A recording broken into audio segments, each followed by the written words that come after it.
Bom, boa tarde, professor.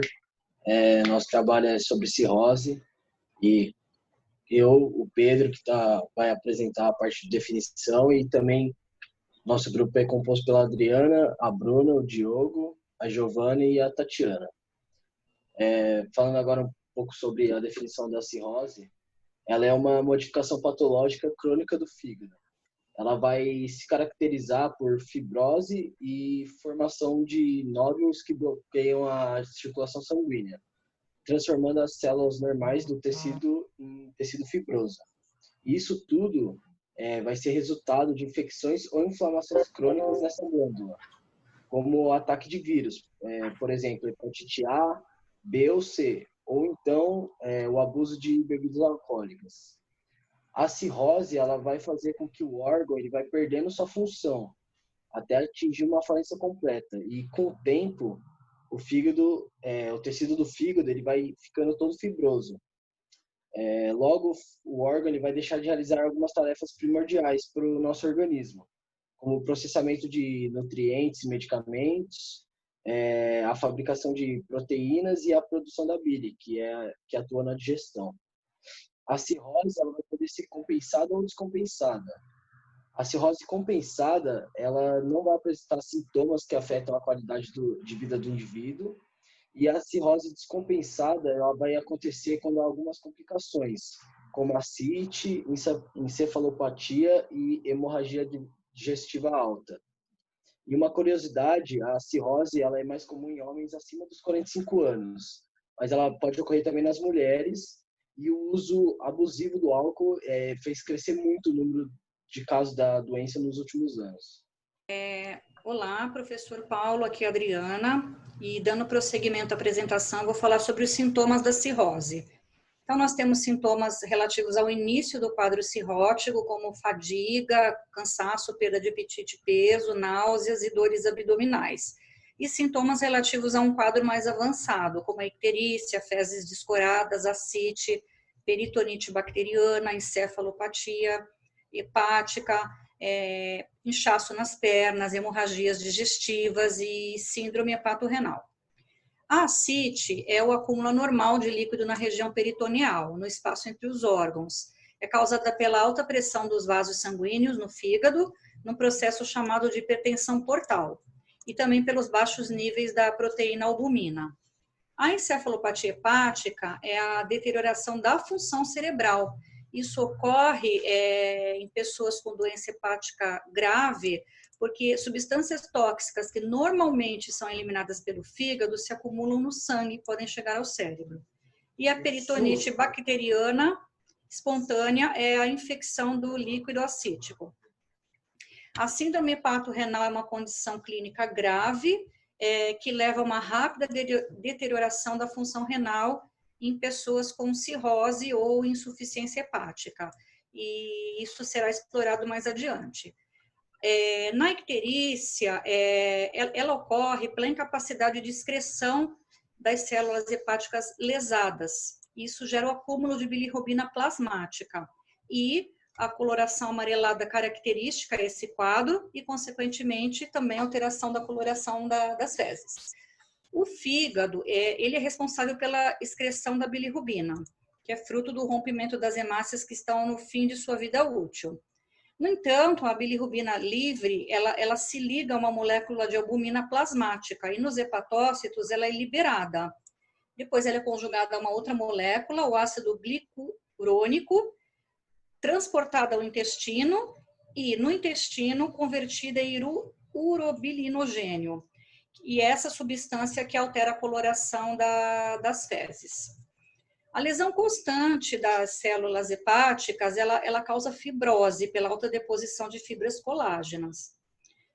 O fluxo sanguíneo no fígado, ele sofre resistência, gerando a hipertensão, a chamada hipertensão porta.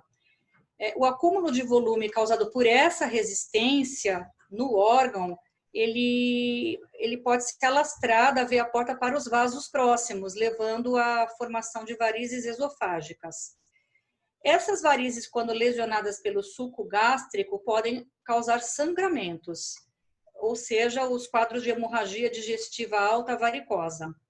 Como resultado, o sangue das lesões vai do estômago ao intestino. Além disso, as proteínas do sangue são metabolizadas pelas bactérias da flora, o que piora o quadro de hiperamonemia. Acho que agora foi. Vou falar um pouquinho da fisiopatologia da cirrose.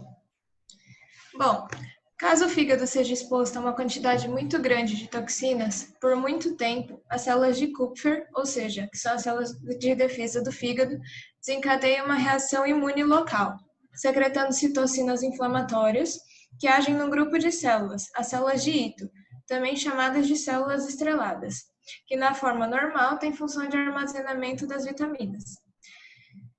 Após esse estímulo vindo das citocinas inflamatórias, as células de Ito abandonam sua função de armazenamento e tornam-se miofibroblastos e passam a sintetizar colágeno, além de adquirirem a capacidade de se contrair.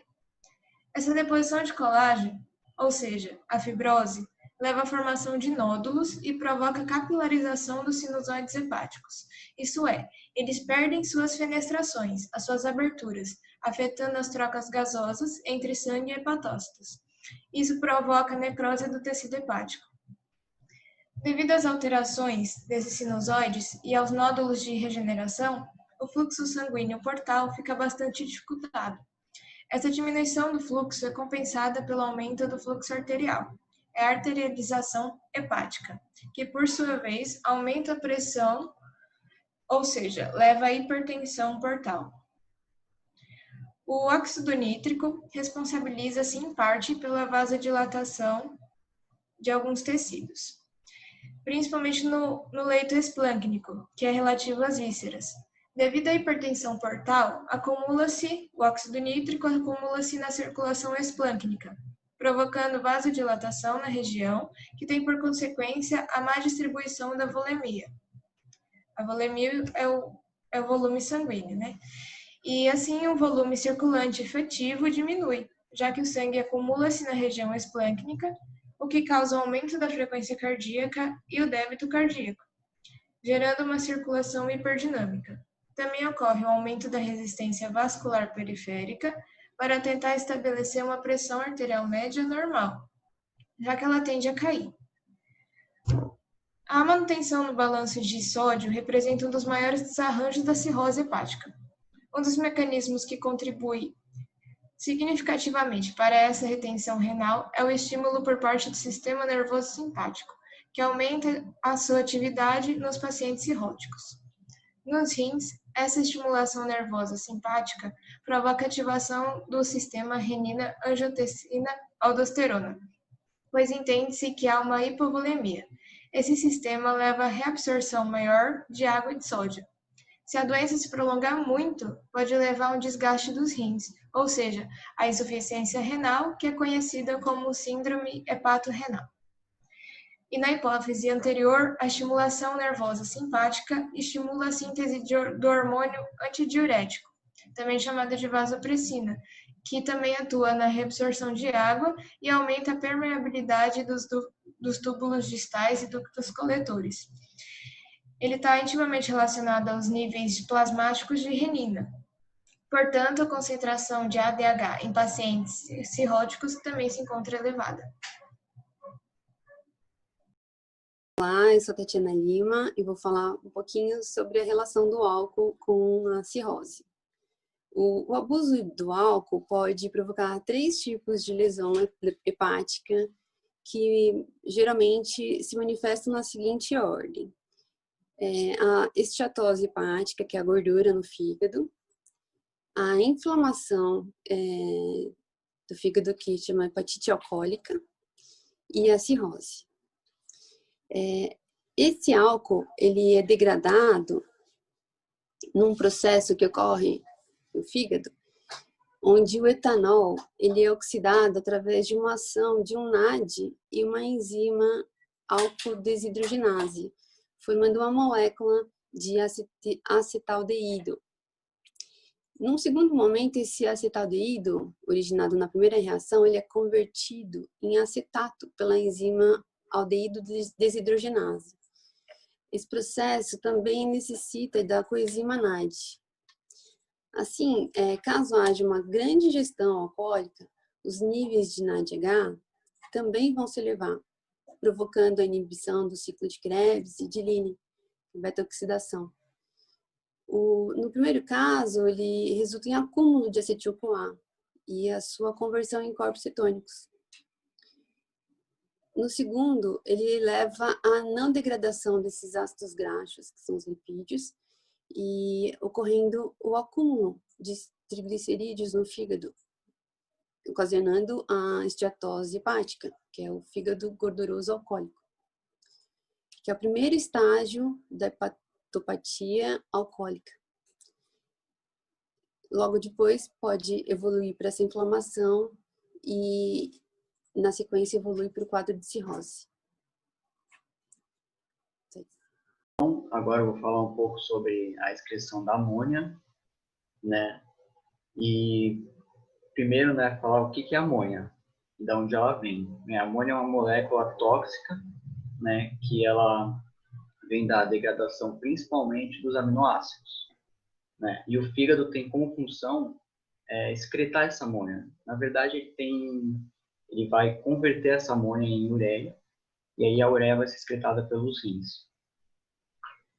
Então, eu vou falar um pouco como é que acontece essa conversão, né?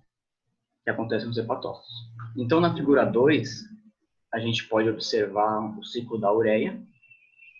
E antes é importante mostrar, né, a estrutura molecular da ureia. E a gente consegue ver ali que tem 2 nitrogênios e um carbono, né? E por que é importante falar isso? Porque na primeira reação, antes de entrar no ciclo, a amônia ela se liga a um bicarbonato, que ali está como CO2.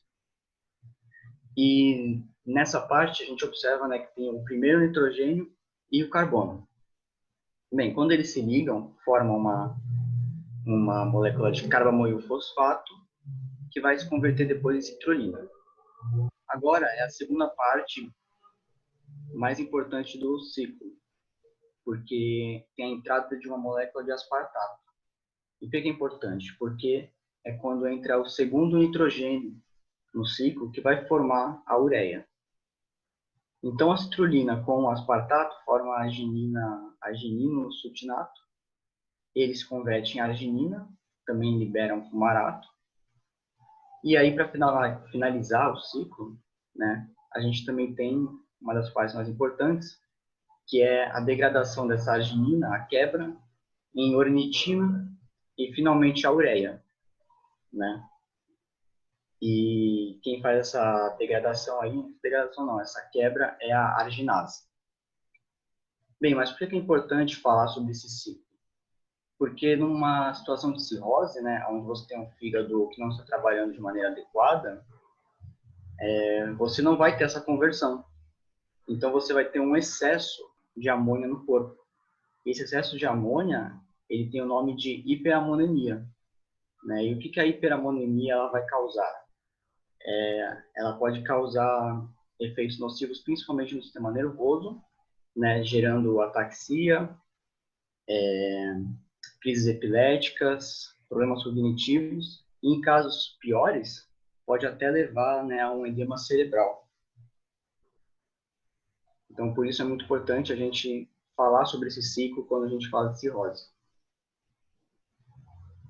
Bom, e agora que a gente entendeu esses processos que ocorrem dentro do quadro clínico da cirrose, a gente também tem que entender qual é o papel da albumina, como a Adriana falou lá no começo, nisso tudo. A albumina sérica é a proteína mais abundante do plasma humano. Ela é produzida pelo fígado e está distribuída, em sua maioria, nesse mesmo órgão, mas ela também se encontra em menor quantidade na pele e nos músculos. A função mais importante da albumina é manter a pressão osmótica coloidal, que é aquela pressão gerada pelas proteínas no plasma humano. Bom, e como a albumina é a proteína mais abundante, ela vai prover cerca de 60% dessa pressão osmótica coloidal. A proteína também vai estar diretamente ligada com a coagulação sanguínea, e a sua presença no organismo vai melhorar essa função do corpo. A albumina é caracterizada pela sua habilidade de se ligar a uma ampla variedade de moléculas hidrofóbicas, como os ácidos graxos, a bilirrubina, a emina, a tiroxina, os esteroides, entre outras. Ela serve como um solubilizador e um transportador desses compostos. Os baixos níveis dessa proteína no organismo podem ocasionar doenças no fígado, como a cirrose e outros tipos de doenças também, como a síndrome néfrica, a desidratação e tal. A proteína vai ser negativamente carregada e, por isso, ela vai conseguir atrair os íons de sódio, que vão reter a água.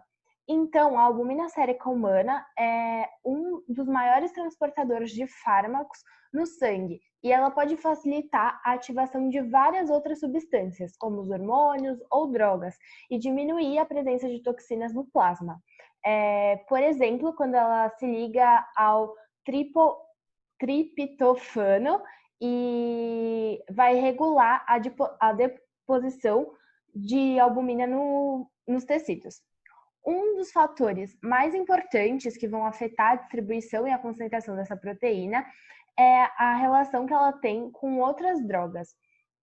A albumina sérica humana é algo que é bom ter uma grande afinidade com esse tipo de molécula. Porém, se isso passar do limite desejado, ao invés de ajudar a solubilizar essas substâncias, ela pode causar um efeito reverso e fazer com que elas se distribuam mal pelo organismo. Bom, porém... Ai, gente, eu vou falar de novo, porque eu me enrolei, eu fiquei... Agora que a gente entendeu qual é o papel de todas essas etapas sobre o metabolismo da cirrose no organismo, a gente também precisa entender qual é o papel que a albumina sérica desempenha nisso tudo, porque como a Adriana falou lá no começo, ela é crucial para o mecanismo dessa doença. A albumina sérica é a proteína mais abundante do plasma humano e ela é produzida pelo fígado, e é lá que a gente vai encontrar a maior quantidade dela no corpo, mas ela também pode ser encontrada em menor quantidade na pele e nos músculos. A função mais importante da albumina é manter a pressão osmótica coloidal, que é aquela pressão osmótica que vai ser gerada pelas proteínas no plasma humano.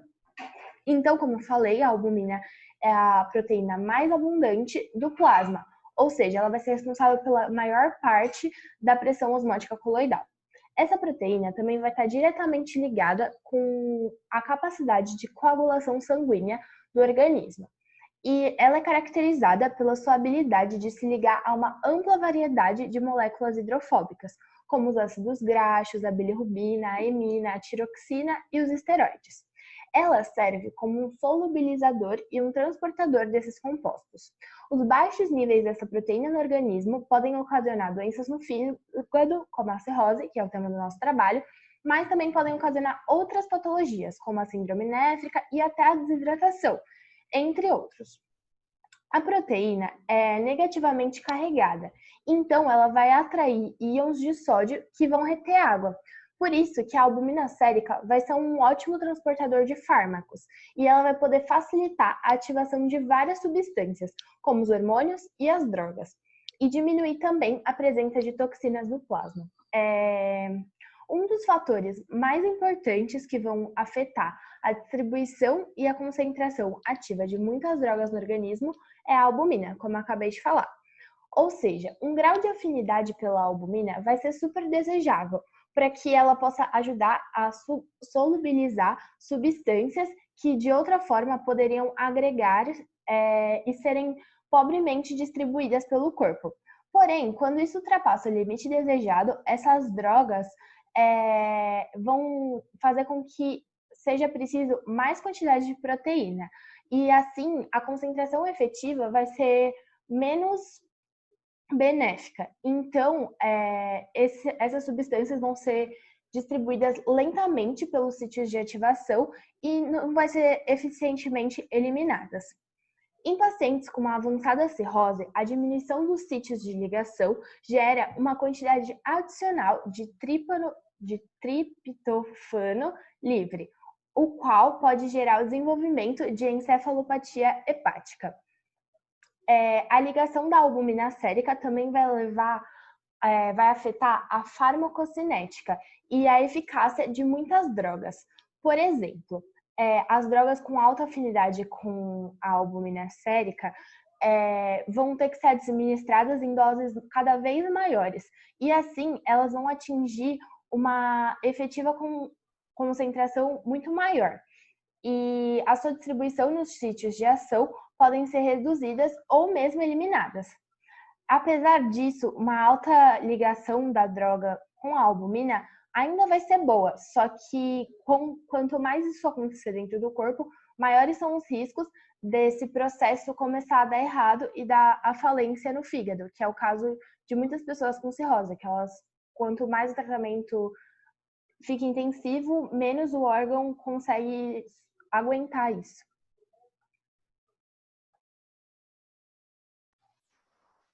Bem, então, ao fim do trabalho, né,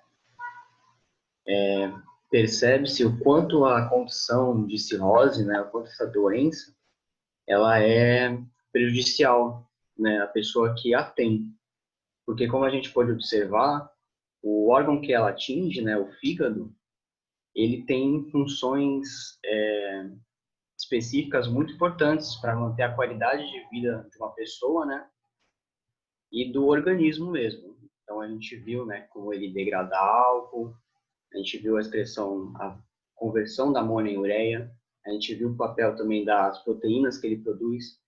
Então, fica nítido aí o quanto é importante estudar, né, essa doença e o médico ter conhecimento para poder tratar o paciente da maneira mais adequada, né, uma vez que realmente é uma doença muito séria. Obrigado.